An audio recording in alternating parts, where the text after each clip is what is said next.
اعوذ باللہ من الشیطان الرجیم بسم اللہ الرحمن الرحیم الحمد للہ والصلاة علی اہلہا اما بعد فقد قال رسول اللہ صلی اللہ علیہ وآلہ وسلم انی تارک فیکم الثقلین کتاب اللہ و عترتی اہل بیتی. کیونکہ اذان کا وقت قریب ہے تو آئے صرف چند منٹ اس ہستی کا شکریہ ادا کریں کہ جس کی قربانی نہ ہوتی تو آج مسجدوں میں اذانیں نہ ہوتی، آج مصطفیٰ کا دین باقی نہ ہوتا. رسول کل کائنات کے لیے ہدایت بن کے آئے. جانے سے پہلے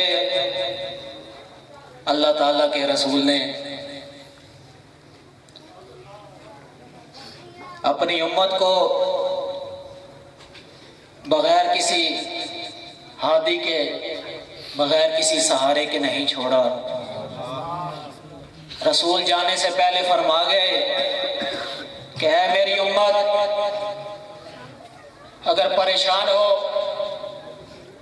کہ ہمارے رسول چلے گئے تو کہیں ہم گمراہ نہ ہو جائیں، سیدھے راستے سے بھٹک نہ جائیں، گمراہی کی ظلمتوں میں پھرتے نہ رہیں، تو رسول نے جانے سے پہلے فرما دیا کہ انی تارکن فیکم الثقلین، کہ میری امت پریشان نہ ہو، میں تم میں دو قیمتی چیزیں چھوڑ کے جا رہا ہوں. ایک اللہ کی کتاب ہے، دوسری میری اہل بیت ہے. جب تک تم نے اللہ کی کتاب کو پکڑے رکھا، میری اہل بیت کا دامن پکڑے رکھا، لن تضلوا بعدی. اللہ کے رسول نے امت سے وعدہ کیا ہے کہ جب تک قرآن اور اہل بیت تمہارے ہاتھ میں ہے تم کبھی گمراہ نہ ہوگی.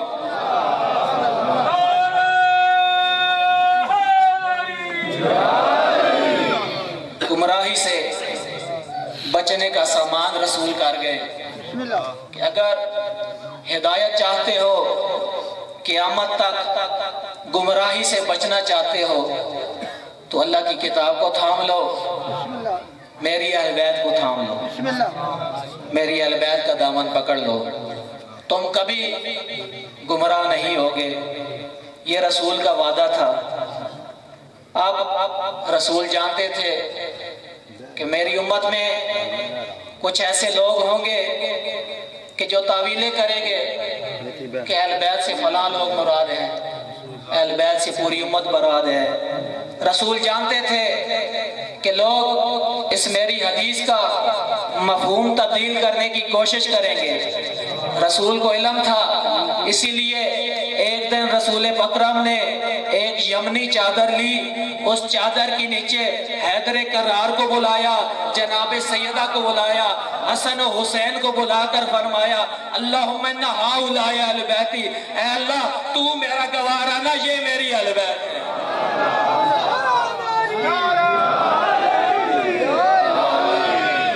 رسول تعارف کرا کے گئے کہ اہل بیت کا مطلب ڈکشنریوں میں، لغت کی کتابوں میں نہیں دیکھو، میں خود تمہیں بیان کرتا ہوں. میں واضح کر رہا ہوں کہ جو اس چادر کے نیچے وہ میری اہل بیت. رسول جس طرح دین کے ہر رکن کا تعارف کرایا، نمازیں، روزے، حج، زکوٰۃ کی تفصیل بتائی، احکام بتائے، حج کا طریقہ کار بتایا، زکوٰۃ ادا کرنے کا نصاب بتایا، روزوں کا نصاب بتایا، روزوں کے اوقات بتائے، نماز کے اوقات، نماز کے ارکان. جس طرح رسول نے ہر حکم کی تشریح کی، جس طرح اللہ کے رسول نے اپنی امت پر احسان کرتے ہوئے اللہ تعالیٰ کا سجدہ کرنا سکھایا، اسی طرح خدا کے رسول نے اپنی پشت پر حسین کو سوار کر کے بتایا کہ خدا تک پہنچنا ہے تو صرف سجدہ کافی نہیں، حسین کی محبت بھی ضروری ہے۔ خدا تک پہنچنا چاہتے ہو تو میرے حسین سے محبت کرو۔ فرمایا حسین منی وانا من الحسین، کہ حسین مجھ سے ہے، میں حسین سے ہوں۔ حسین منی، کہ جس طرح میں نور اسی طرح حسین بھی نور۔ جو حسین کا ذکر کرے گویا وہ رسول کا ذکر کر رہا ہے، جو حسین کی یاد منائے وہ رسول کی یاد منا رہا ہے، جو حسین سے محبت کرے وہ رسول سے محبت کرتا ہے، جو حسین کے جلوس میں شرکت کرے وہ رسول اکرم کے محبت میں اس جلوس میں شرکت کر رہا ہے۔ بار بار ہر موقع پر اللہ کے رسول نے حسین کا تعارف کرایا کہ حسین مجھ سے ہے، میں حسین سے ہوں، کہ قیامت تک میرا نام حسین کی وجہ سے باقی رہے گا۔ احب اللہ من احب حسینہ، کہ اللہ تعالیٰ اس شخص سے محبت کرتا ہے جو میرے حسین سے محبت کرتا ہے۔ بار بار تعارف کرایا، اپنے جانے کے بعد ہادیوں کا تعارف کراتے رہے، لیکن اس امت کی بدقسمتی کہ حسین جیسے رہنما کو چھوڑ کر یزید کی بیعت کر لی۔ اتنا قیمتی موتی رسول چھوڑ کر گئے، اس موتی کے بدلے خاک بلکہ کولا۔ کوئی غیر عاقل انسان ہے جو یہ سودا بازی کرے، حسین کو چھوڑ دے اور یزید جیسے فاسق و فاجر کی بیعت کر لے۔ حسین نے کربلا میں خدا کے دین کو بچایا۔ یہ حسین نے سجدہ کیا، اگر وہ سجدہ نہ ہوتا آج یہ روزے نمازیں سجدے باقی نہ رہتے۔ حسین نے یزید کے ساتھ جو جنگ ہوئی، جو کربلا کے میدان میں مقابلہ ہوا، یہ مقابلہ ہمیشہ دو فریقوں کے درمیان، جب بھی کوئی جھگڑا ہو، لڑائی ہو، جنگ ہو، تو ہمیشہ درمیان میں کوئی تیسری چیز ہوتی ہے کہ جس کے اوپر جھگڑا ہوتا ہے۔ میں مثال لیتا ہوں کہ کوئی زمین کا ٹکڑا، مکان، کوئی بھی چیز درمیان میں ہوتی ہے جس کے اوپر جھگڑا ہوتا ہے۔ ایک فریق کہتا ہے کہ یہ زمین میری ہے، دوسرا کہتا ہے یہ میری ہے۔ جس کے قبضے میں وہ زمین آ جائے، وہ درمیان والی چیز آ جائے، وہ جنگ جیت جاتا ہے۔ اب میرے سامعین ذرا کربلا کے میدان میں دیکھو، حسین اور یزید کے درمیان لڑائی کس بات پر تھی؟ وہ تیسری چیز کیا تھی؟ یزید کہتا تھا میرے ہاتھ پر بیعت کر لو، حسین کہتے تھے میں بیعت نہیں کروں گا، نانا کا دین بچاؤں گا۔ اب فیصلہ آپ نے کرنا ہے، اگر حسین نے بیعت کر لی تو پھر تو یزید جیت گیا، لیکن اگر حسین نے بیعت نہیں کی، نانا کا دین بچا لیا، تو پھر حسین کل بھی زندہ باد تھا، آج بھی زندہ باد۔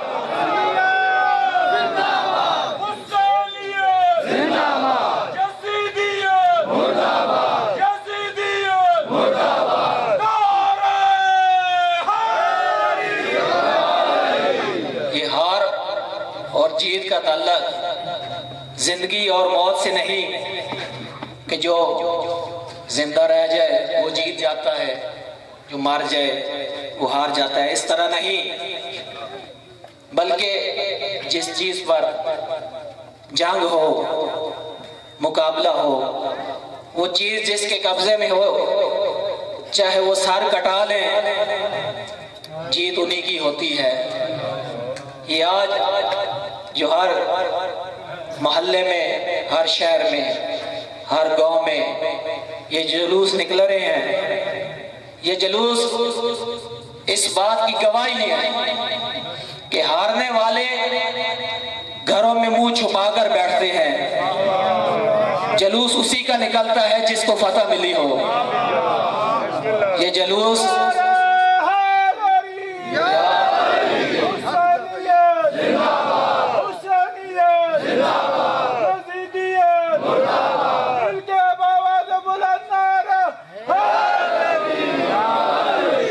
جلوس حسین کے جلوس اس بات کی گواہی ہے کہ فتح حسینیت کو ہوئی، یزید کو شکست ہوئی۔ یہ ہر سال لوگ سوال کرتے ہیں کہ 1400 سال پہلے کربلا میں واقعہ ہوا، یہ ہر سال پھر کیوں جلوس نکل آتے ہیں؟ یہ عزاداری، یہ ماتمداری، یہ پھر حسین حسین کیوں شروع ہو جاتا ہے؟ جس طرح ایک عمارت بنائیں، اگر کچھ عرصہ اسے چھوڑ دیں، 50 سال بعد، 100 سال بعد، کچھ عرصہ بعد وہ نئی عمارت دوبارہ کھنڈرات میں تبدیل ہو جائے گی۔ لیکن اگر اسی نئی عمارت کو ہر سال اس کی تزئین و آرائش کریں، مرمت کریں، تو وہ عمارت ہمیشہ باقی رہے گی، چاہے سینکڑوں سال گزر جائیں۔ تو حسین نے کربلا کے میدان میں جو دین کی عمارت کھڑی کی، یہ ہر سال عزاداری اسی عمارت کی رکھوالی کرتی ہے۔ جب تک یہ عزاداری باقی رہے گی، حسین نے جس دین کو بچایا وہ دین باقی رہے گا۔ اور یہ عزاداری یہ صرف شیعوں کے ساتھ مخصوص نہیں، جس دل میں بھی حسین کی محبت ہے وہ حسین کے جلوس میں شریک ہوتا ہے۔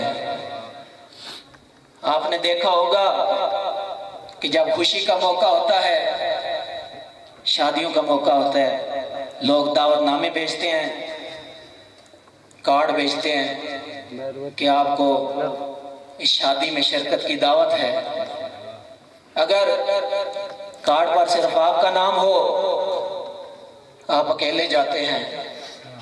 اگر کارڈ پر لکھا ہو کہ ود فیملی، خاندان کے ساتھ جاتے ہیں۔ اگر نام صرف آپ کا ہو، اکیلے گئے۔ شادی والے افراد نے پوچھا اکیلے آئے، خاندان لے کر نہیں آئے، تو آپ جواب دیں گے کہ صرف دعوت مجھے تھی، گھر والوں کا تو نام ہی نہیں تھا۔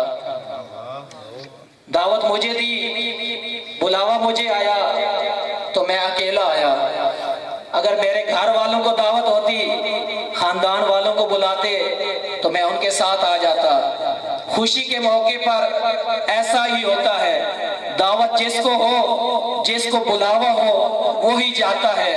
لیکن اگر اسی گھر میں خدا نہ کرے کوئی فوتگی کی اطلاع آ جائے، اب کسی دعوت نامے کی ضرورت نہیں، اب کسی بلاوے کی ضرورت نہیں۔ جیسے ہی آپ کو اطلاع ملی کہ میرے تعلق والا گھر تھا، میرے رشتہ دار تھے، ان کے ہاں فوتگی ہو گئی، آپ بغیر کسی دعوت کے، بغیر بلاوے کے خود بھی جاتے ہیں، خاندان کو بھی لے جاتے ہیں۔ تو اس بات سے یہ سمجھ آتا ہے کہ خوشی کے موقع پر تو دعوت دی جاتی ہے، بلاوا دیا جاتا ہے، غم کے موقع پر صرف اطلاع کافی ہے۔ حج ہے موقع خوشی کا، اللہ تعالیٰ نے قرآن میں بتایا، رسول نے حدیث میں بتایا کہ جو تم میں استطاعت رکھتا ہے وہ حج پر آئے، اسے بلاوا ہے، اسے دعوت ہے کہ وہ حج کے موقع پر آئے۔ لیکن کربلا، یہ حسین کی عزاداری، یہ حسین کی مجلس، یہ ہے غم کا موقع، یہاں دعوت کی ضرورت نہیں، اللہ اور رسول کے بتانے کی ضرورت نہیں۔ محرم کا چاند آسمان پر نکل کر اطلاع دے دیتا ہے۔ اب جس کا تعلق رسول کے ساتھ ہوتا ہے، جس دل میں حسین کی محبت ہوتا ہے، وہ بغیر کسی بلاوے کے، بغیر کسی دعوت کے، جب حسینی صف عذاب بچھا دیتے ہیں وہ آ جاتے ہیں۔ انہیں دعوت دینے کی ضرورت نہیں۔ بس عزادارو وقت اتنا ہی ہے. آج 10 محرم ہے, ظہر کا وقت ہے. عزادارو جب کربلا میں 61 ہجری ظہر کا وقت ہوا, اس کے بعد علی اکبر بھی مارے گئے اور نہ محمد, قاسم و عباس, میرے حسین اکیلے رہ گئے. عزادارو یا کربلا میں حسین اکیلے رہ گئے. آخری وداع کرنے کے لیے خیموں کی طرف بڑھے. جب خیموں کی طرف آئے, سر سے لے کر پاؤں تک خون و خون تھے. پیشانی پہ ایک 3 نوکوں والا تیر کا زخم تھا. ریش مبارک چہرے پہ علی اصغر کا خون تھا. لباس کے دامن میں جب علی اکبر کو سینے سے لگا کر اٹھایا, علی اکبر کا خون تھا. عباس کے بازوؤں کا خون تھا. سر سے لے کر پاؤں تک خون میں ڈوبے ہوئے حسین آخری وداع کرنے کے لیے در خیمہ پر آئے. فرمایا علیکم منی سلام, اے رسول زادیو, اے پردہ دارو, میرا آخری سلام. عزادارو اس منظر کو, اس وقت کو کبھی اکیلے بیٹھ کر سوچنا کہ جن پردہ داروں کا کوئی نہ رہ گیا ہو, جن مزدوروں کا محافظ عباس چلا گیا ہو, جن کے بیٹے مارے گئے ہو, جن کا آخری سہارا حسین ہو. عزادارو جب حسین نے الوداع کیا ہوگا تو کیا حالت ہوگی. عزادارو بیویوں نے حلقہ بنا لیا, زندہ حسین کا ماتم کرنا شروع کر دیا. عزادارو جب حلقہ بنا کر ماتم کیا نا, حسین نے باری باری سب کے چہروں کی طرف نگاہ کی. جب اکبر کی ماں کی طرف دیکھا نا تو علی اکبر کی برچھی یاد آ گئی. اصغر کی ماں کو دیکھا تو علی اصغر کے گلے کا تیر یاد آ گیا. عزادارو عباس کے بازو یاد آ گئے. ہر ایک کو تسلی دی, حوصلہ دیا. خیام سے نکلنے لگے تو کم سن بیٹی نے گلے لگا لیا. عزادارو قبلہ علامہ اعجاز سندھ کاظمی صاحب فرمایا کرتے تھے کہ ضعیف باپ اس کے لیے جوان بیٹی کی میت اٹھانا آسان ہے, لیکن 4 سال کی معصومہ بیٹی کی باہیں گلے سے چھڑانا مشکل ہے. عزادارو خدا جانے کس رنگ میں بیٹی سے وداع کیا ہوگا. عزادارو جب میدان میں آئے نا, تلوار نکالی, بابا علی کا جوش دکھایا, ہزاروں سینکڑوں کو پھر نار کیا. آسمان سے آواز آئی, حسین اپنا وعدہ بھول گئے. جب آواز آئی حسین نے رضان بقضائی تسلیما لامرے فرما کر تلوار میان میں رکھ دی. عزادارو یہ علاقہ سادات کی عزت کرنے والا ہے, سادات کا احترام سمجھنے والا ہے. اگر یہاں کوئی بھی شخص دیکھے کہ کسی سید پر ظلم ہو رہا ہے تو ہر شخص چاہے چھوٹا چاہے بزرگ آگے بڑھ کے کہے گا اسے نہ مارو, یہ رسول کی اولاد ہے, اسے نہ مارو, اس میں رسول کا خون ہے, اس پر ظلم نہ کرو, یہ رسول کی اولاد ہے. عزادارو آج 1400 سال بعد بھی رسول کی اولاد کا یہ احترام, لیکن کربلا کے میدان میں دیکھے جب حسین نے تلوار میان میں رکھ لی, جس کے پاس تیر تھا اس نے تیر مارا, جس کے پاس نیزہ تھا نیزہ مارا, تلوار والوں نے تلواریں ماری. عزادارو جس کے پاس کچھ بھی نہیں تھا اس نے کربلا کی گرم ریت حسین کے زخموں میں پھینک دی. الا لعنت اللہ علی قوم الظالمین وسیعلم الذین ظلموا ای منقلب ینقلبون. ماتم حسین یا حسین.